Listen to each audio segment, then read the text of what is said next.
जब दिगदार नलाग्ने, त्यो पद हत्या हुन कसलाई मन नलाग्ने? हिजो आज नि त्यही त चलन छ।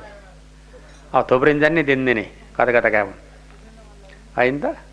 त्यही पदलाई दौडिया त हुने जुन जान्छ भन्ने कसैलाई डर, कसैलाई कहिले पाउँला भन्ने चासो होइन र।